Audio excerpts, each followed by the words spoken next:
Welcome back my dear students.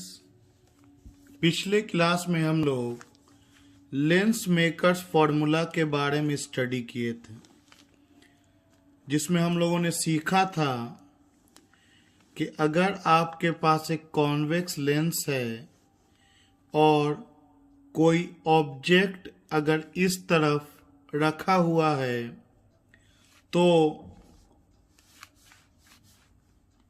Formula होगा 1/फोकल length equal to μ2/μ1 minus 1/r1 minus 1/r2, जहाँ f आपका focal length था, μ2 refractive index of the lens था, μ1 refractive index of the रेडर medium था। R1 का मतलब होता है ऑब्जेक्ट जिस सरफेस पर पहला रिफ्रैक्शन शो करेगा, जिसका रेडियस ऑफ कर्वेचर उसके अपोजिट साइड बनेगा। और R2 का मतलब होता है सेकेंड रिफ्रैक्शन जहाँ से टेक प्लेस करेगा और उसका रेडियस ऑफ कर्वेचर ऑब्जेक्ट के डायरेक्शन में होगा।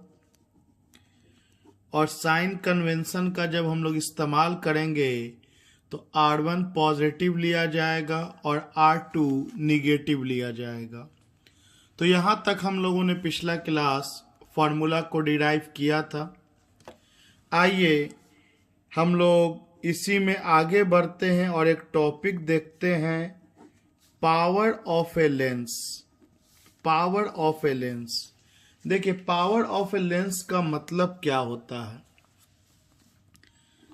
अगर आपके पास एक कॉन्वेक्स लेंस है और ये लाइन प्रिंसिपल एक्सिस है, अगर एक पैरेलल रे इस पर इंसिडेंट हुआ तो इसको तो चल जाना चाहिए था सीधा, बट ये बेंड कर जाएगा और कहीं पर ये कट करेगा। तो जितना टेंजेंट एंगल से इसमें बेंडिंग आता है, जितना से ये मुड़ जाएगा, इसी टैन डेल्टा को पावर ऑफ लेंस कहा जाता है। अगर लेंस ज़्यादा पावर का होगा तो इसमें डिविएशन ज़्यादा होगा। इसी टैन डेल्टा को पावर ऑफ लेंस कहा जाता है। आप सोच सकते हैं, अगर मैं आपको कॉमन सेंस पहले बताऊं, कि अगर ये थिन हो, पतला हो, तो एक रे आया, पैरेलल इंसिडेंट किया, ये मुड़ेगा। रिफ्रैक्शन तो दो बार होगा, पहला सरफेस पर, दूसरा सरफेस पर, लेकिन इन जनरल हम लोग एवरेज फिगर को शो करते हैं, जिसे बीचों बीच से शो किया जाता है। मतलब इंसिडेंट रे को हम लोग डायग्राम में शो करते हैं और फाइनल रे को शो करते हैं। पूरा एग्जैक्ट डायग्राम हम लोग जनरली इंडिकेट नहीं करते हैं। तो आप सोच सकते हो कि अल्टीमेटली ये मुड़ेगा, और क्योंकि ये पतला लेंस है तो ये इतना ही मुड़ पाया, तो फिर ये आगे जा कर के यहाँ पर कहीं कट करेगा। तो ये इसमें डिविएशन हुआ, टैन डेल्टा। इसी टैन डेल्टा को हम लोग पावर ऑफ लेंस कहते हैं। तो ये लेंस पतला था। क्या हो अगर लेंस मोटा हो? तो सोचो थोड़ा, सेम कंडीशन लो, रे आया पैरेलल, लेकिन यहां लेंस के थिक होने के वजह से ये इतना जो डिविएशन हुआ, ये डिविएशन तो यहां भी उतना हुआ, लेकिन अभी ये सीधा एयर में नहीं आया है, तो अभी ये उसी तरह से कंटिन्यू जाएगा। तो आप सोच सकते हैं कि इसमें क्योंकि ये पतला लेंस था तो इसको मुड़ने का कम मौका मिला। और ये क्योंकि मोटा लेंस है तो इसको मुड़ने का मौका ज्यादा मिलेगा, इस कारण ये पहले कट करेगा, जल्दी कट करेगा। इसका एंगल ऑफ डिविएशन भी ग्रेटर होगा थिन लेंस के कंपैरिजन में। इसका मतलब हम लोगों ने अभी अभी एक कॉमन सेंस को डेवलप किया जो आगे के कॉन्सेप्ट में बहुत काम आएगा कि लेंस अगर पतला हो तो डिविएशन स्मॉल होता है, मतलब ये दूर में कट करेगा, और लेंस अगर थिक हो, मोटा हो तो डिविएशन बड़ा होगा और ये नजदीक में कट करेगा, क्लोजली कट करेगा। और जैसा कि हम लोग जानते हैं कि जब पैरेलल रे आता है तो जहां पर वो कट करता है उसे फोकस कहा जाता है, और इस लेंथ को फोकल लेंथ के नाम से जाना जाता है, फोकल लेंथ के नाम से जाना जाता है। तो जिसका पतला लेंस होगा उसका फोकल लेंथ बड़ा होगा, और जिसका लेंस मोटा होगा डेफिनेटली उसका फोकल लेंथ छोटा होगा। तो जो मोटा लेंस होगा वो ज्यादा पावर का होगा क्योंकि उसका डेल्टा बड़ा होगा, और जो पतला लेंस होगा वो कम पावर का होगा क्योंकि उसका डेल्टा छोटा होगा। तो आइए अब हम लोग डिफाइन करते हैं पावर ऑफ लेंस को। तो पावर ऑफ लेंस करता क्या है, ये मेजरमेंट बताता है कितना डिग्री से लाइट कन्वर्ज कर जाएगा या डाइवर्ज कर जाएगा। और अगर फोकल लेंथ छोटा हुआ तो इसका मतलब क्या हुआ, इसका एबिलिटी कन्वर्जिंग या डाइवर्जिंग का ज्यादा है, और अगर फोकल लेंथ बड़ा हुआ तो लेंस का एबिलिटी कन्वर्जिंग या डाइवर्जिंग का कम होगा। So let us have written statement about it.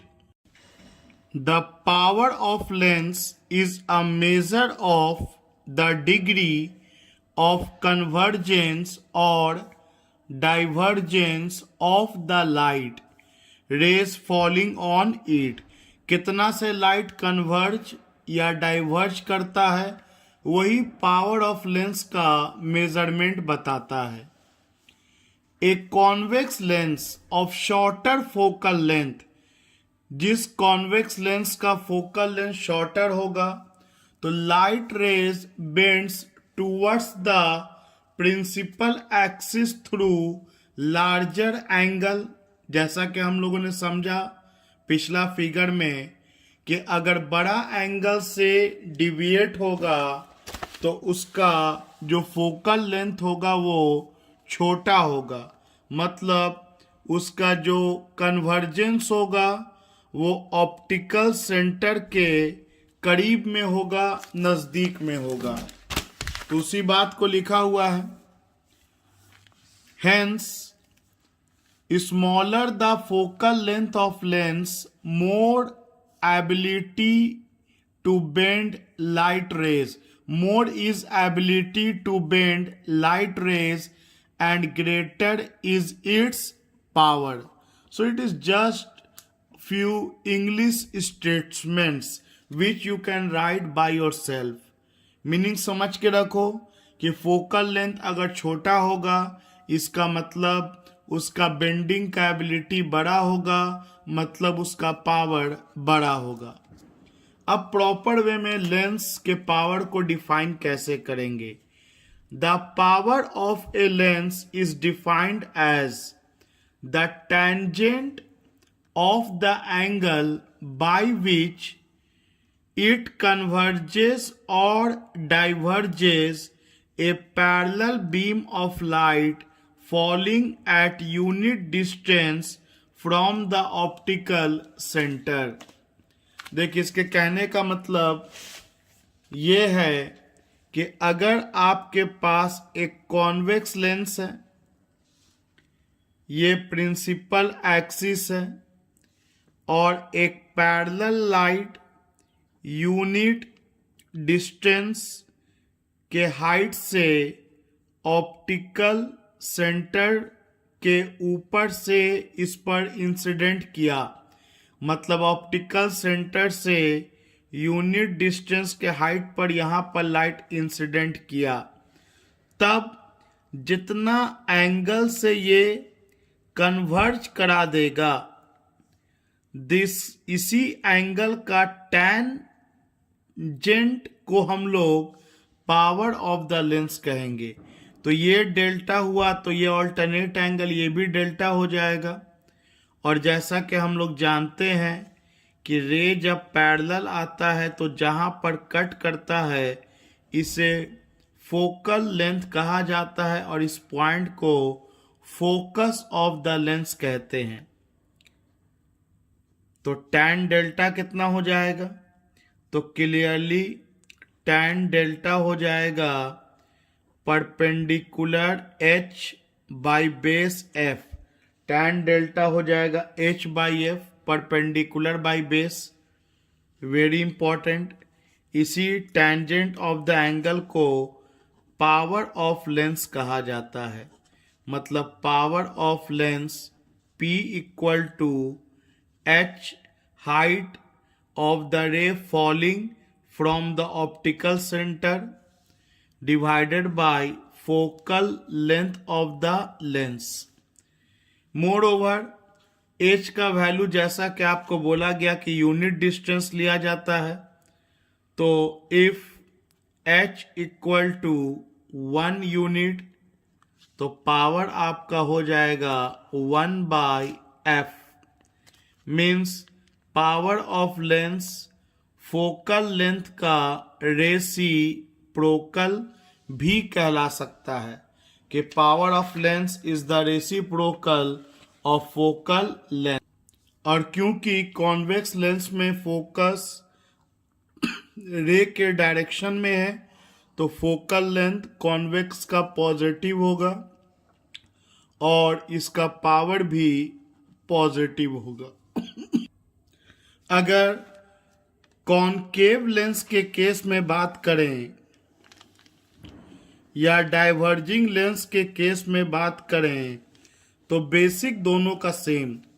ये प्रिंसिपल एक्सिस अगर ले लेते हैं और एक रे ऑफ लाइट 1 यूनिट के डिस्टेंस पर इस पर पैरेलली फॉल करता है तो जाहिर सी बात है ये डाइवर्ज करा देगा और इसको पीछे प्रोड्यूस करेंगे तो जहाँ पर कट करेगा वो इसका वर्चुअल फोकस कहलाता है और इसे फोकल लेंथ कहेंगे। ऑप्टिकल सेंटर से जब इसके दूरी को नापेंगे तो इस रे को चल जाना चाहिए था ऐसे, लेकिन मुड़ गया और जितना एंगल से ये मुड़ता है इसी के टैंजेंट को हम लोग पावर ऑफ लेंस कहते हैं। तो ये डेल्टा होगा तो वर्टिकली अपोजिट एंगल ये भी डेल्टा हो जाएगा और ये डेल्टा होगा तो ये भी डेल्टा हो जाएगा। तो tan delta equal to again same कहानी, परपेंडिकुलर हो गया h और बेस हो गया f, h बाई एफ। लेकिन ये ऑब्जेक्ट के साइड में ही फोकस बन रहा है तो डेफिनेटली कॉनकेव लेंस का जो फोकल लेंथ होगा वो निगेटिव होगा कॉनकेव लेंस का और पावर भी निगेटिव होगा। इफ h इक्वल टू 1, अगर h का वैल्यू 1 ले लेते हैं तो टैन डेल्टा जिसे पावर ऑफ लेंस कहा जाता है तो ये 1 बाई एफ, और क्योंकि ये कॉनकेव लेंस है तो यहाँ जो फोकस होगा वो निगेटिव होगा तो जो पावर भी होगा वो भी निगेटिव होगा। मतलब हम लोग एक बहुत सिंपल और सीधा सा एक टॉपिक पढ़ा कि जब एक पैरेलल रे फॉल करेगा unit distance from the optical centre पर, तो जितना से रे डाइवर्ज हो जाए या कन्वर्ज हो जाए, इसी डाइवर्जेंस और कन्वर्जेंस के एबिलिटी को हम लोग पावर ऑफ लेंस कहते हैं। अगर इसका एबिलिटी डाइवर्जेंस का ज़्यादा होगा तो जल्दी से कट करेगा, तो इसका फोकल लेंथ छोटा हो जाएगा, और अगर इसका एबिलिटी डाइवर्जेंस का कम होगा तो इसको दूर तक प्रोड्यूस करेंगे तब जाकर कट करेगा, तो पावर ऑफ द लेंस छोटा हो जाएगा, और जल्दी कट करेगा तो पावर ऑफ द लेंस बड़ा हो जाएगा और उस दौरान फोकल लेंथ छोटा रहेगा। तो चलिए हम लोग लिख लेते हैं कि power of lens is also defined as reciprocal of focal length. Its SI unit is per metre, और इसी को हम लोग डायोप्टर के नाम से जानते हैं, कैपिटल डी। पावर का एसआई यूनिट पर मीटर या डायोप्टर कहलाता है।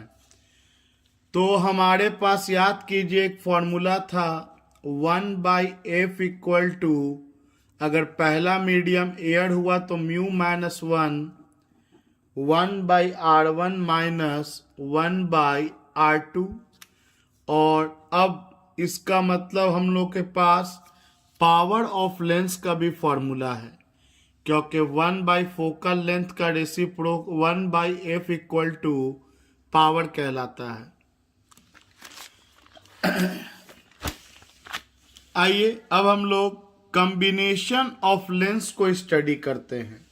देखिए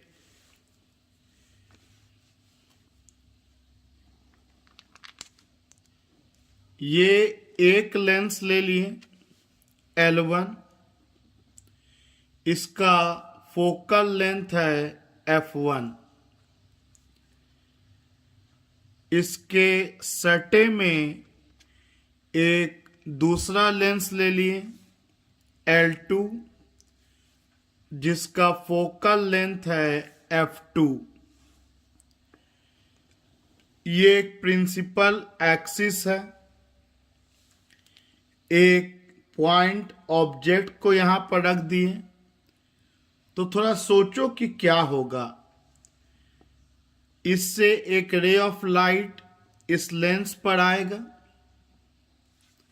पहले वाले लेंस पर, इसको जाना चाहिए था इधर, लेकिन रेयरर टू डेंसर में होने के कारण हम सब जानते हैं कि कन्वर्ज करेगा, तो ये कन्वर्ज किया यहां। अब इसको जाना चाहिए था यहां, अगर सेकंड लेंस ना होता तो रे ऑफ लाइट इस पहला लेंस पर गिरता, जिसका इमेज यहां पर बनता, लेकिन सेकंड लेंस होने के कारण एक बार और रिफ्रैक्शन यहां पर होगा और फाइनल इमेज का फॉर्मेशन इस पॉइंट पर होगा। तो यहां पर हो सकता था अगर सिंगल लेंस होता तो, लेकिन दो लेंस होने के कारण फाइनल इमेज का फॉर्मेशन यहां पर होगा। तो यहां पर ऑब्जेक्ट रखा और यहां पर फाइनल इमेज बना, दो लेंस का यूज करके। मैं चाहता हूं कि सिंगल लेंस हो जिसमें ऑब्जेक्ट उसी जगह रखे जहां अभी रखा गया है, लेकिन इमेज का फॉर्मेशन उस सिंगल लेंस के यूज करके उसी जगह हो जाए जहां पर इन दोनों लेंस को यूज करके हुआ है। सिंगल लेंस का यूज करना है, वो वही काम करना चाहिए जितना ये दोनों लेंस मिलकर के कर रहा है, तब उस सिंगल लेंस को हम लोग इक्विवेलेंट लेंस कहेंगे। तो चलिए इतना बात हम लोग लिख लेते हैं कि हमें एक सिंगल लेंस का यूज करना है जिसका इमेज का फॉर्मेशन वही होना चाहिए जहां ये दोनों लेंस मिल करके कर रहा है। तो बोलेंगे a single lens which forms image of an object at the same position as is formed by a combination of lenses is called an equivalent lens। तो अगर आप देखिएगा तो एक बार हम लोग इक्वेशन लिखेंगे पहला लेंस के लिए, एक बार इक्वेशन लिखेंगे दूसरा लेंस के लिए, और एक बार इक्वेशन लिखेंगे इक्विवेलेंट लेंस के लिए।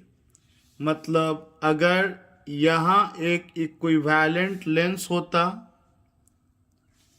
एल इक्विवेलेंट, जिसका फोकस एफ इक्विवेलेंट, तो रे आता इस इक्विवेलेंट लेंस पर पड़ता और इमेज का फॉर्मेशन डायरेक्ट वही होता जहां ये दोनों मिल करके कर रहा है। तो हम लोग इक्विवेलेंट लेंस को नहीं बनाते हैं फिगर में, ताकि फिगर बहुत ज़्यादा गंदा ना हो, उसको हम लोग लैंग्वेज में लिख के ही काम चला लेते हैं। तो चलिए इक्वेशन लिखा जाए। For Lenz L1, lens makers formula का यूज किया जाए, 1/v minus 1/u equal to 1/f। तो L1 के लिए 1 इमेज डिस्टेंस 1/v, तो L1 के लिए इमेज डिस्टेंस i होगा या i डैश वाला होगा। तो डेफिनेटली 1 के लिए इमेज डिस्टेंस i डैश के लिए लेंगे, क्योंकि सेकंड लेंस ना होता तो 1 वाले का इमेज यहाँ बन रहा होता, तो जिसका इमेज डिस्टेंस हो गया v डैश। तो 1 image distance minus 1 object distance, तो 1/u equal to 1 focal length, तो 1/f1। ये पहला लेंस का इक्वेशन लिखा गया। फॉर लेंस L2, तो 1 इमेज डिस्टेंस। तो अगर सेकंड लेंस के लिए सोचें तो सेकंड लेंस का इमेज I1 जो v दूरी पर है, और इस सेकंड लेंस के लिए इंसिडेंट रे ये वाला लाइन है, ये ना इंसिडेंट रे है, यही इंसिडेंट रे इस सेकंड लेंस पर गिरा तो ये रिफ्रैक्टेड रे हो गया। तो ये इंसिडेंट रे जब आप आगे बढ़ाइएगा तो ये आई डैश था, ये रिफ्रैक्टेड रे है पहला लेंस के लिए। तो पहला लेंस का जो रिफ्रैक्टेड रे है वो दूसरा लेंस का इंसिडेंट रे हो गया। इसका मतलब आपका इमेज डिस्टेंस तो v है, लेकिन सेकंड लेंस का ऑब्जेक्ट डिस्टेंस v डैश हो जाएगा। तो इसको हम लोग लिखेंगे 1/v minus 1/v dash equal to 1/f2। अब दोनों इक्वेशन को जब आप ऐड कीजिएगा तो जाहिर सी बात है 1/-1/v' एंड +1/v' कैंसिल हो जाएगा, बचेगा 1/v-1/u equal to 1/f1 plus 1/f2। तो बोलेंगे on adding 1 and 2 we get 1/v minus 1/u equal to 1/f1 plus 1/f2, equation number A. अगर इक्विवेलेंट लेंस के लिए हम लोग इक्वेशन लिखें तो इक्विवेलेंट लेंस के लिए object distance u, image distance सीधे v बनाएगा वो, और उसका focal length f e equivalent ले लिया है। तो अब बोलेंगे हम लोग फॉर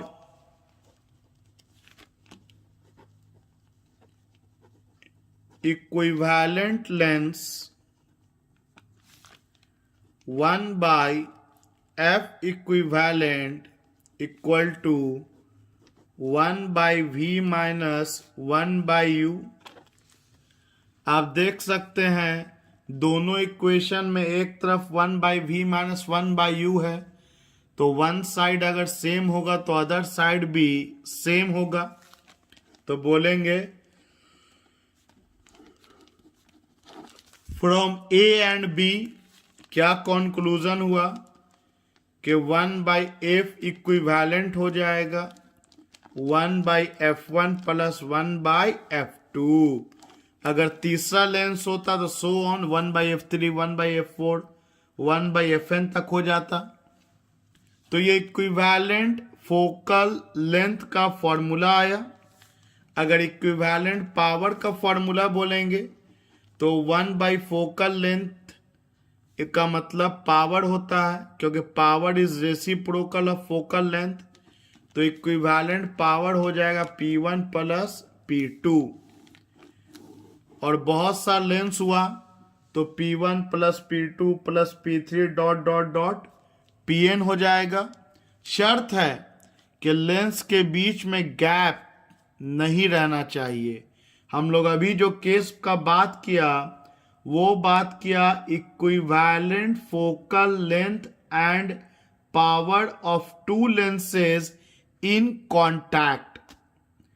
अब हम लोग बात करने जा रहे हैं कि लेंस अगर कॉन्टैक्ट में नहीं रहेगा तो क्या होगा। तो एक लेंस हम लोग ले लिए यहां पर,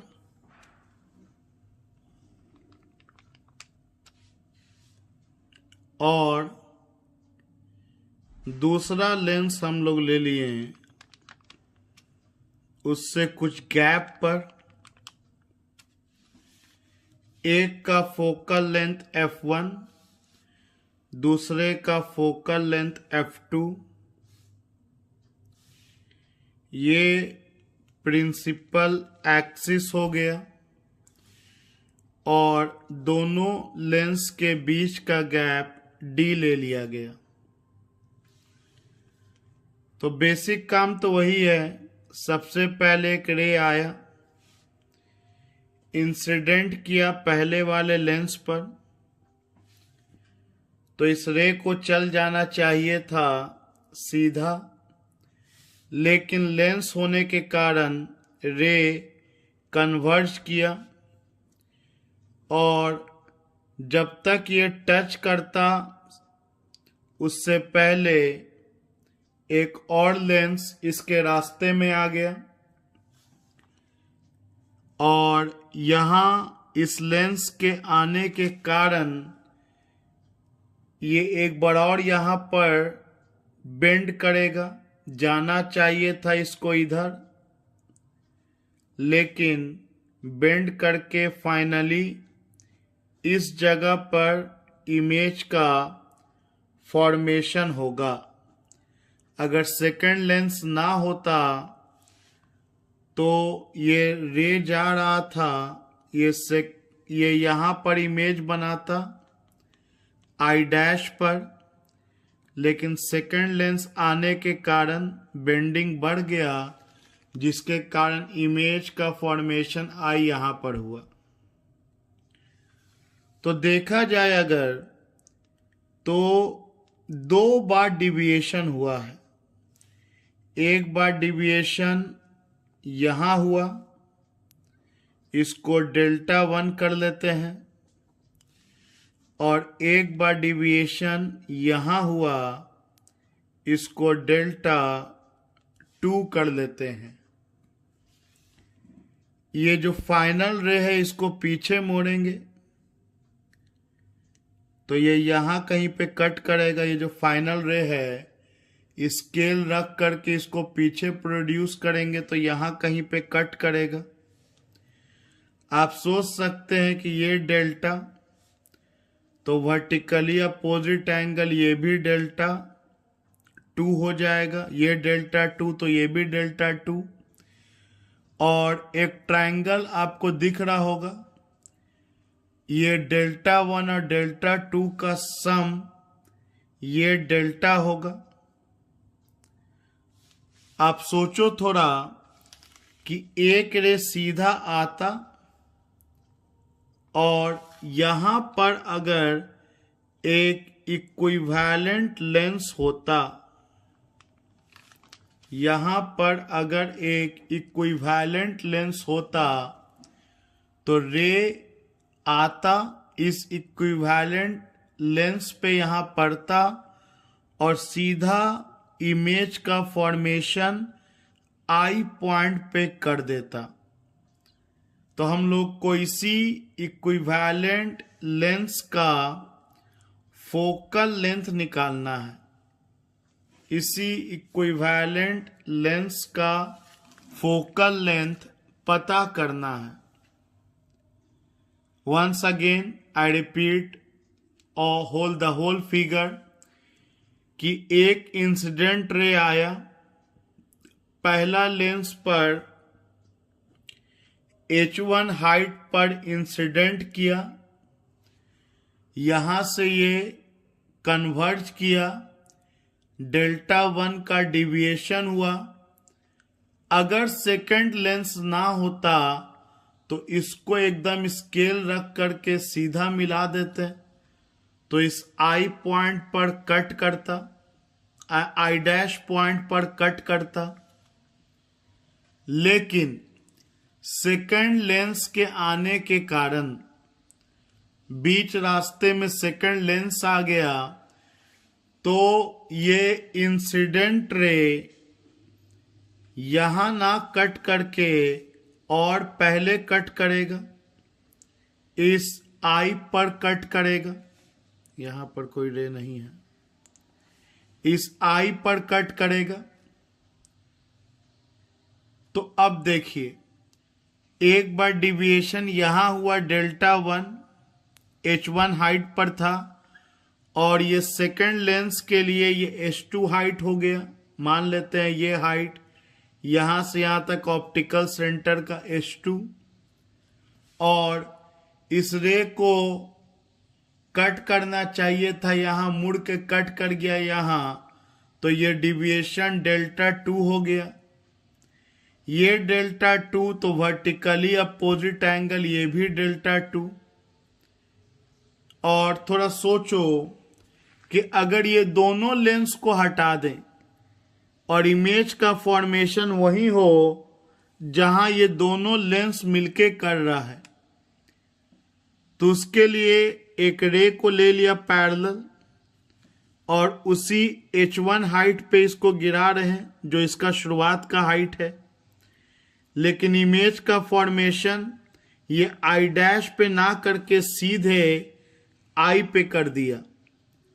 मतलब एक सिंगल लेंस वही काम किया जो ये दोनों लेंस L1 और L2 मिलके कर रहा है, तो इसको हम लोग इक्विवेलेंट लेंस कहेंगे। इसके फोकल लेंथ को इक्विवेलेंट फोकल लेंथ कहेंगे। ये डेल्टा से डिविएट किया है, आप क्लियरली देख सकते हैं कि एक एक्सटीरियर एंगल है sum of two interior opposite angles, या ऐसे भी कह सकते हैं कि टोटल डिविएशन तो डेल्टा 1 प्लस डेल्टा 2 है, तो दोनों को जोड़ देंगे तो डेल्टा चला आएगा। तो from figure it is clear that के नेट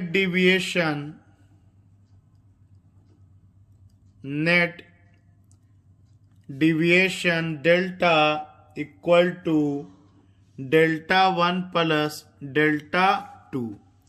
और अभी अभी हम लोगों ने पढ़ा है पावर ऑफ द लेंस को, और क्योंकि all the angles are very small तो हम लोग डेल्टा को टैन डेल्टा की तरह यूज कर सकते हैं। तो समझो ये टैन डेल्टा है, ये टैन डेल्टा 1 है और ये टैन डेल्टा 2 है, as the angles are very small. So tan delta तो पावर कहलाता है और पावर होता है h/f। तो अब सोचो डेल्टा के लिए लिख रहा हूं, तो डेल्टा के लिए तो इसके लिए h का काम कौन कर रहा है, h1 करेगा।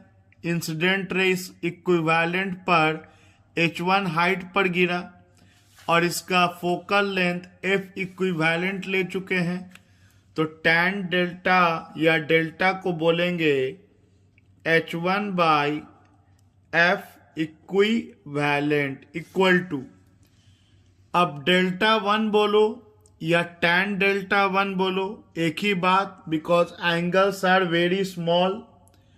सो टैन डेल्टा 1 और डेल्टा 1 इसका डिविएशन है और इसका डिविएशन के लिए हाइट h1 है और इसका फोकल लेंथ f1 है। तो डेल्टा 1 के जगह पे लिखेंगे h1/f1 प्लस डेल्टा 2, तो डेल्टा 2 का डिविएशन के लिए हाइट h2 है और इसका फोकल लेंथ f2 है, तो इसके लिए लिखाएगा h2/f2। अब हम लोग फिगर में एक बार और चीज देखेंगे तो हमें दिखेगा also from figure tan delta 1 जो लगभग इक्वल टू डेल्टा 1 जो h1/f1 तो है ही, इसके अलावा टैन डेल्टा 1 h1/f1 तो होगा ही, इसके अलावा टैन डेल्टा 1 के सामने ये परपेंडिकुलर हो गया जो h1 माइनस h2 हो जाएगा। ये जो हाइट है h1 यहाँ, ये h2 तो घटा देंगे h1 माइनस h2, मतलब डेल्टा 1 जिसको टैन डेल्टा 1 भी लिखा जा सकता है h1/f1 equal to h1 minus h2, तो ये हो जाएगा आपको h1 माइनस h2। तो थोड़ा h2 के टर्म में इस सबको कन्वर्ट कर देते हैं, तो इसको क्रॉस मल्टीप्लाई करेंगे तो h1d/f equal to h1 minus h2। तो चलिए कन्वर्ट कर देते हैं हम लोग, h1d/f equal to h1 minus h2। h2 को इधर ले आते हैं तो प्लस हो जाएगा, ये सारे टर्म को उधर लेके चल जाते हैं, तो h2 equal to h1 minus h1d/f। h1 common निकल जाएगा, 1 माइनस d/f d/f1।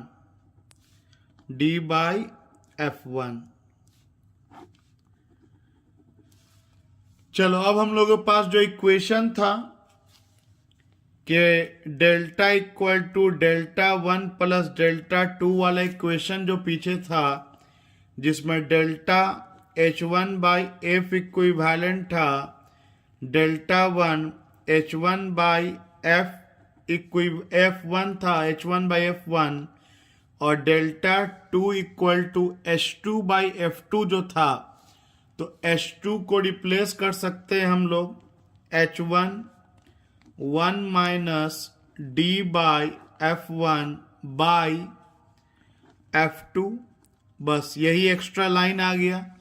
H2 को हम लोग H1 के टर्म में रिप्लेस कर दिए, H1 यहां से कॉमन होके कट जाएगा, तो 1 बाई F इक्विवेलेंट हो जाएगा 1 बाई F1 प्लस, अब ये A minus B by C को लिख सकते हैं A by C minus B by C, अलग अलग कर देंगे तो इसको अलग अलग कीजिए तो ये हो जाएगा 1 by F2 minus D by F1 और उसके अलावा कौन मौजूद है F2। तो यही आपका इक्विवेलेंट फोकल लेंथ का फॉर्मूला आया जब दो लेंस के बीच का गैप D होगा। सोचो अगर गैप ना हो तो D का वैल्यू 0 हो जाएगा, तब तो ये वही फॉर्मूला आ जाएगा लेंस इन कांटेक्ट का जो हम लोग अभी भी पढ़ा है। अगर इसको इक्विवेलेंट पावर में कन्वर्ट करते हैं तो ये हम लोगों को हो जाएगा equivalent power equal to P1 plus P2 minus P1 P2 into D। यही आपका इक्विवेलेंट पावर का फॉर्मूला हो जाएगा जब दो लेंस के बीच का गैप D रहेगा। तो अगला टॉपिक है स्कैटरिंग ऑफ लाइट। आइए इसको रीडिंग करने से पहले हम लोग कुछ बेसिक बातों को समझते हैं। देखिए, जब लाइट एटमॉस्फेयर में ट्रैवल करता है तब एयर मॉलिक्यूल्स के कारण या डस्ट पार्टिकल्स के कारण लाइट उसमें एब्जॉर्ब होता है और रेडिएशन होता है, दोबारा रेडिएशन होता है एब्जॉर्ब होने के बाद। और ये जो दोबारा रेडिएशन होता है लाइट का, इसी को हम लोग स्कैटरिंग ऑफ लाइट कहते हैं। Means the phenomenon in which light is deflected from its path। अपने रास्ते से लाइट में डिफ्लेक्शन आ जाता है due to interaction with the particles of the medium through which it passes. जिस मीडियम से लाइट पास करता है उस पार्टिकल से जब लाइट टकराता है, चाहे वो एयर मॉलिक्यूल्स हो, मतलब बहुत छोटा पार्टिकल हो, या वो डस्ट पार्टिकल्स हो, मतलब बड़ा पार्टिकल्स हो, तो लाइट उनसे टकराने के बाद अपने रास्ते से डिविएट करता है और इसे ही हम लोग स्कैटरिंग ऑफ लाइट के नाम से जानते हैं। ये स्कैटरिंग ऑफ लाइट एक लॉ को फॉलो कर सकता है अगर जिस पार्टिकल से वो स्कैटर हो रहा है उसका साइज अगर लाइट के वेवलेंथ से बहुत छोटा हो, तब वो एक लॉ को फॉलो करता है जिसका नाम है रेलिक्स लॉ ऑफ स्कैटरिंग। तो याद रखिएगा कि रेलिक्स लॉ ऑफ स्कैटरिंग मतलब लाइट का छितरा जाना। लाइट का छितरा जाना इस कानून को तभी मानेगा जब जिस पार्टिकल से लाइट टकरा रहा है उस पार्टिकल का साइज लाइट के वेवलेंथ से बहुत छोटा हो, तो एयर मॉलिक्यूल्स का साइज लाइट के वेवलेंथ से बहुत छोटा होता है, तो ये उनके लिए एप्लीकेबल हो जाएगा। लेकिन ये रेलिक्स लॉ डस्ट पार्टिकल्स के लिए या आइस पार्टिकल्स के लिए एप्लीकेबल नहीं होगा। रेलिक्स लॉ कहता क्या है? रेलिक्स लॉ कहता है कि जो स्कैटरिंग का इंटेंसिटी होगा वो इनवर्सली प्रोपोर्शनल होगा वेवलेंथ के पावर 4 के। मतलब जिस कलर का वेवलेंथ ज्यादा होगा उसका स्कैटरिंग कम होगा, और जिस कलर का वेवलेंथ कम होगा उसका स्कैटरिंग ज्यादा होगा। इसका मतलब कि अगर हम लोग विजिबल कलर में विबग्योर का बात करें तो इधर जाते समय हम सब जानते हैं एक बेसिक फैक्ट कि लैम्डा इंक्रीज करता है, वेवलेंथ इंक्रीज करता है। तो सबसे छोटा वेवलेंथ वायलेट का है, तो वेवलेंथ सबसे छोटा है, तो सबसे ज्यादा जो स्कैटरिंग होगा वो वायलेट कलर का होगा, और सबसे कम स्कैटरिंग रेड कलर का होगा। क्योंकि जब लाइट एयर मॉलिक्यूल से टकराएगा जिसका साइज लाइट के वेवलेंथ से बहुत छोटा होता है, तो वो रेलिक्स के लॉ को ओबे करेगा, जो ये कहता है कि जो इंटेंसिटी होगा स्कैटरिंग का, जो छितराने का तरीका होगा, लाइट के फैलने का तरीका होगा, वो इनवर्सली प्रोपोर्शनल टू वेवलेंथ पे पावर 4 होगा। जिसके कारण हम कह सकते हैं कि सबसे ज्यादा वायलेट, इंडिगो, ब्लू ये लोग छितराएगा comparison to yellow, orange, green. और यही कारण है कुछ नेचुरल फेनोमेनन का, चाहे वो रेनबो हो, चाहे वो आपका डेंजर सिग्नल के लिए रेड कलर का यूज करना हो, चाहे वो स्काई लुक्स ब्लू का रीजन हो, ये सारा रीजन स्कैटरिंग से रिलेटेड है। थोड़ा सोचो, ये हो गया अर्थ, ये हो गया एटमॉस्फेयर अर्थ के चारों तरफ, ये हो गया सूरज, सन। दिन का समय है तो एयर के एटमॉस्फेयर को पास करता हुआ लाइट आंखों तक आएगा, लेकिन एटमॉस्फेयर से पास कर रहा तो जैसा कि हम लोग पढ़ा कि लाइट छितरेगा। लेकिन सबसे ज्यादा कौन छितराएगा? तो सबसे ज्यादा छितराएगा वायलेट, इंडिगो, ब्लू वाला। इसलिए हम लोग को सबसे ज्यादा ये सब कलर छितरा रहा है।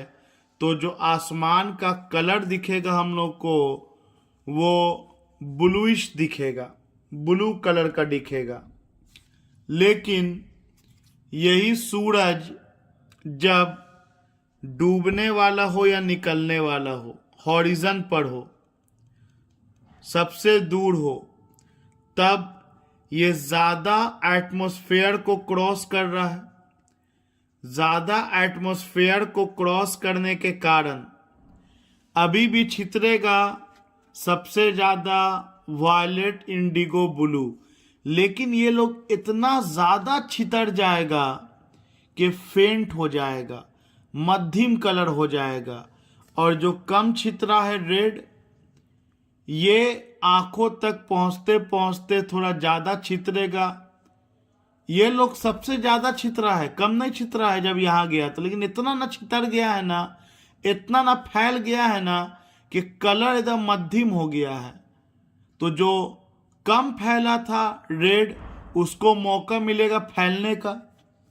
तो अब सूरज के डूबते समय आसमान में हम लोग कहते हैं कि लालिमा आ गया है, लाल लाल टाइप का शाम में आसमान हो गया है, या ये सूरज का जो कलर भी होता है वो थोड़ा ऑरेंज टाइप का हो जाता है।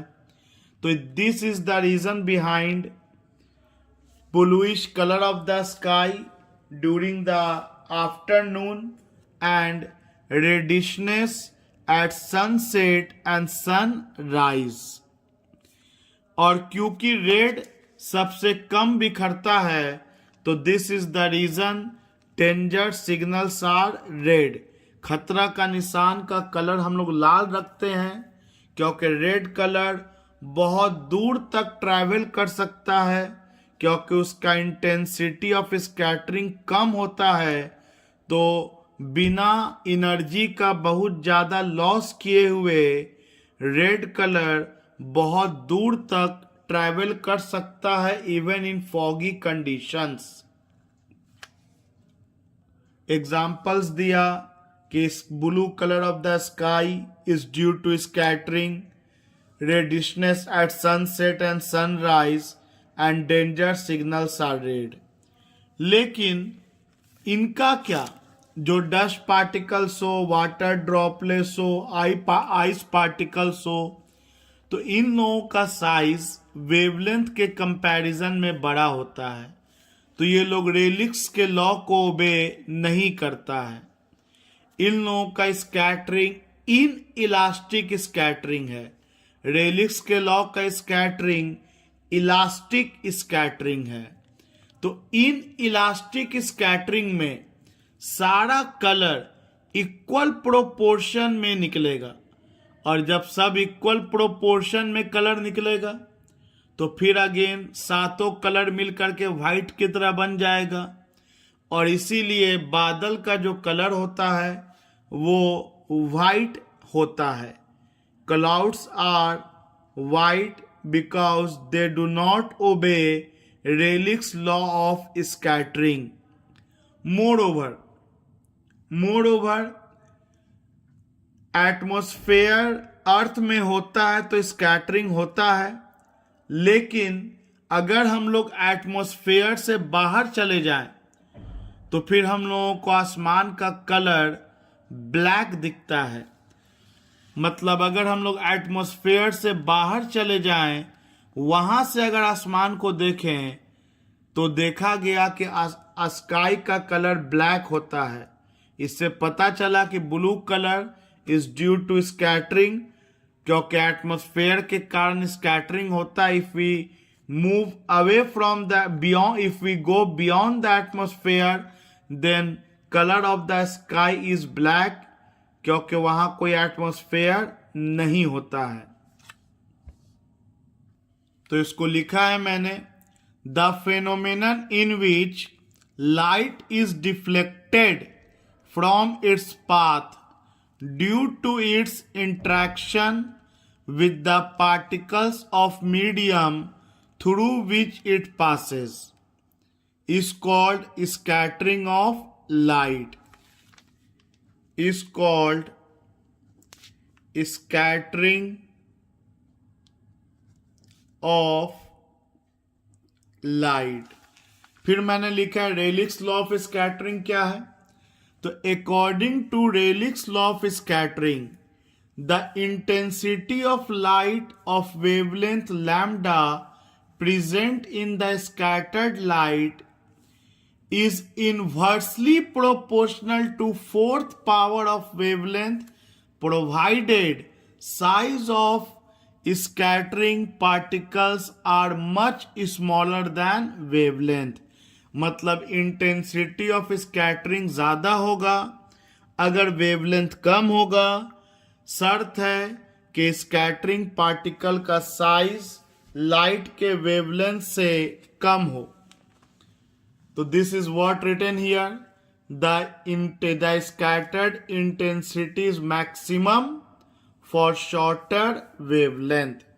इसी कारण मैंने आपको अभी अभी समझाया कि सबसे ज्यादा स्कैटर वायलेट रीजन वाला करेगा और सबसे कम स्कैटर रेड रीजन वाला करेगा। That's why danger signals are red. That's why a sky looks blue, and that is the reason behind reddishness at sunset and sunrise.